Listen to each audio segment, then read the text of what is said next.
Why aren't you taking in any Palestinians? Why is Egypt not taking Palestinians? Why does the Arab world want to constantly attack Israel without actually offering any place to go for the Palestinians? And what do you say to that? That is exactly what Israel wants. And that is exactly what actually starts Third War III. This is the war solution. These are Palestinians. These are their land. And then suddenly take them. Why? So they've been basically kicked around from their homes. And now another country should take them? You see what will happen? Imagine this. And because Israeli official has been talking openly about it. It's like, why don't they just go in Sinai? Why they go? You know what would happen? Those people are going to be pushed in Sinai. And with any population, 2 million people, they are living in refugee camp. What do you think will happen? Unrest, chaos. And then after a few years, the Western media will come with their cameras like, oh, look at those Arabs. Oh, they're killing each other. Oh, Israel is good that they got rid of them. And then they will go to the West Bank. And suddenly those 3.5 million people push into Jordan. The whole idea, why does Jordan take them? Why does Egypt take them? The same question. Europe has 44 countries. Why don't they take Israel? America has 50 states. Why don't they give them Florida? I mean, we seem to complain about Florida the whole time. Why don't they just give Israel? The whole idea was like, oh, you're Arabs, you're all the same. No.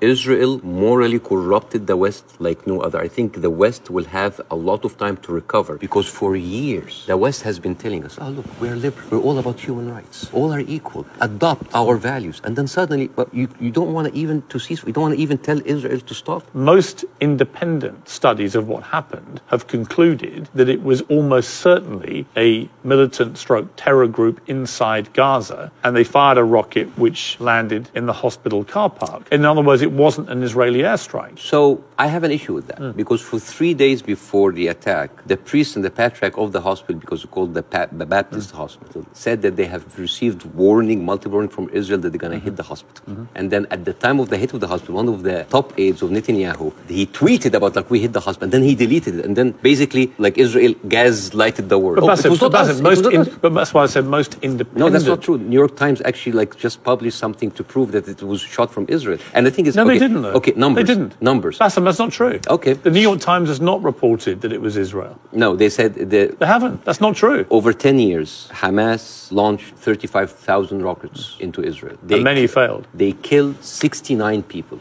And 25% military, only part of them were civilians. So over 10 years of 35,000 rockets, they killed 69. But in one strike, you want to tell me that these glorified firecrackers caused that kind of damage? Yes, it looks like they did, yeah. Okay. If you are Israel, what do you do to get rid of those people who have shown the world that's exactly what they will actually do if they get the chance? You know what I would do? I would give the Palestinians what they deserve. Terrorism is a virus. Yes. It's a virus. I agree. If a patient with a flu came to you and you're a doctor, how can you treat that patient? How do you treat as a doctor? How do you do? Well, you're the doctor. You give them nutrition, fluids, yeah, and rest. So the immunity of the body gets rid of the virus on its own. If I received that patient with a flu and I took a sledgehammer, it's like, why are you not getting better? Do you think that patient will get better? No.